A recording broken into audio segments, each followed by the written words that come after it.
ہی ایک دن جنگل میں بہت تیز ہوا چلنا شروع ہو جاتی ہے اور آسمان پر گہرے بادل چھا جاتے ہیں۔ بہت تیز آندھی چل رہی ہے، کہیں بہت تیز بارش نہ ہو جائے، ہمارا تو گھونسلہ بھی کچا ہے اور ساتھ میں بارش بھی شروع ہو جاتی ہے۔ بہت تیز بارش ہے اور پھر پاپا چڑیا درخت کے اوپر بیٹھ کر اپنے پنکھ پھیلا لیتا ہے۔ نہیں، اس سے کچھ نہیں ہو رہا، بارش کا پانی تو مجھے اس پیڑ کا پتہ ہے، تم بچوں کا خیال رکھو اور میں جا رہا۔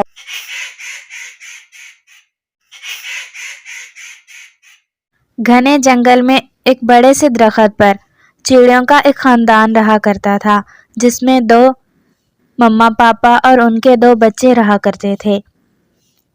چڑیا کا نام سویٹی چڑیا تھا۔ سویٹی چڑیا صبح سے شام تک اپنے بچوں کی دیکھ بھال کرتی اور اپنے گھونسلے کی صفائی رکھتی، اور پاپا چڑیا اپنی اس فیملی کا بہت خیال رکھتا تھا جس کا نام سویٹو چڑیا تھا۔ وہ صبح سے شام تک جنگل میں دانا ڈھونڈتا اور شام کو دانا لے کر اپنے گھر واپس لوٹتا۔ پھر ایسے ہی ایک دن جنگل میں بہت تیز ہوا چلنا شروع ہو جاتی ہے اور آسمان پر گہرے بادل چھا جاتے ہیں۔ یوں لگ رہا تھا جیسے یہ تیز ہوا درختوں کو جڑ سے اکھاڑ پھینکے گی۔ یوں محسوس ہو رہا تھا جیسے دن میں رات ہو گئی ہو۔ بہت تیز آندھی چل رہی تھی اور مما اور پاپا چڑیا بہت ڈرے ہوئے اور سہمے ہوئے اپنے بچوں کو اپنے گھونسلے میں لے کر بیٹھے ہوئے تھے۔ پیارے دوستو، کیا آپ نے مجھے سبسکرائب کر لیا ہے؟ اور گھنٹی کے آئیکن کو دبانا بالکل مت بھولیے گا۔ بہت تیز آندھی چل رہی ہے، خیر ہو کہیں بہت تیز بارش نہ ہو جائے، ہمارا تو گھونسلہ بھی کچا ہے۔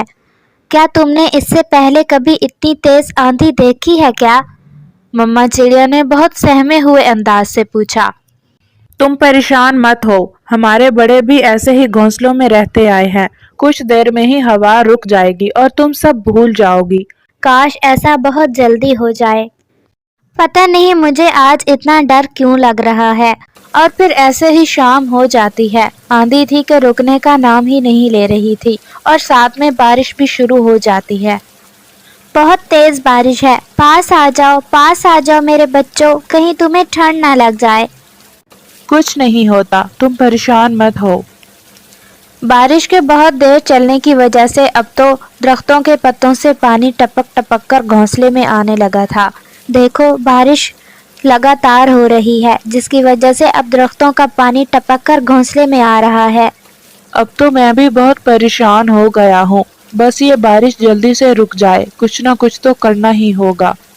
اب ایسے حالات میں گھبرانے سے کچھ نہیں ہوگا، ہمیں ہمت اور حوصلے سے کام لینا ہوگا۔ شاید پت جھڑ کی وجہ سے اس درخت کے پتے بہت تھوڑے رہ گئے ہیں، اس لیے تو اس کا پانی ٹپک ٹپک کر ہمارے گھونسلے میں آ رہا ہے، لیکن تم پریشان مت ہو، میں ایسا کرتا ہوں کہ… اور پھر پاپا چڑیا درخت کے اوپر بیٹھ کر اپنے پنکھ پھیلا لیتا ہے۔ نہیں، اس سے کچھ نہیں ہو رہا، بارش کا پانی تو پھر بھی نیچے آ رہا ہے، تم کچھ اور کرو۔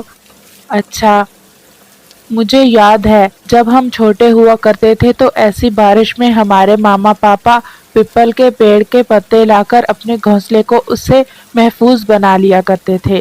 مجھے اس پیڑ کا پتہ ہے، تم بچوں کا خیال رکھو اور میں جا رہا ہوں وہ پتے لینے۔ ٹھیک ہے، ذرا دھیان سے جانا، رات بہت گہری ہے اور بارش بہت تیز، جلدی واپس لوٹنا۔ اور پھر پاپا چڑیا اپنے بچوں کے لیے دوسرے جنگل میں پیپل کے درخت سے پتے لینے چلا جاتا ہے۔ کہاں گیا وہ درخت، کہاں گیا؟ ہاں یہی ہے۔ اور پھر پاپا چڑیا اس درخت سے پتے لے کر اپنے گھونسلے کی طرف لے کر چلا جاتا ہے۔ پاپا چڑیا کو اس تیز بارش میں اڑنا بہت مشکل لگ رہا تھا، لیکن وہ اپنے بچوں کے لیے اپنا حوصلہ بنائے رکھتا ہے اور بہت جلد وہ پتے لے کر اپنے گھونسلے میں پہنچ جاتا ہے۔ مما چڑیا ان پتوں کو اپنے گھونسلے پر لگاتی ہے اور پاپا چڑیا مزید پتے لینے دوبارہ چلا جاتا ہے۔ جلد ہی وہ اپنے گھونسلے کو بہت محفوظ اور مضبوط بنا لیتے ہیں اور پھر اس میں چھپ کر بیٹھ جاتے ہیں۔ اور پھر ایسے ہی صبح ہو جاتی ہے۔ وہ صبح بہت خوبصورت تھی، ہر طرف پرندے چہچہا رہے تھے۔ اٹھو بیٹا، اٹھ جاؤ، دیکھو سورج کو کیسے چمک رہا ہے۔ میں نے تم سے کہا تھا نا کہ گھبرانا مشکل کا حل نہیں ہے. اب دیکھو برا وقت کیسے کٹ گیا ہے. اور پھر پاپا چڑیا اور مما چڑیا بہت خوش ہو جاتے ہیں اور ان کے بچے بھی بہت خوشی کا اظہار کر رہے تھے.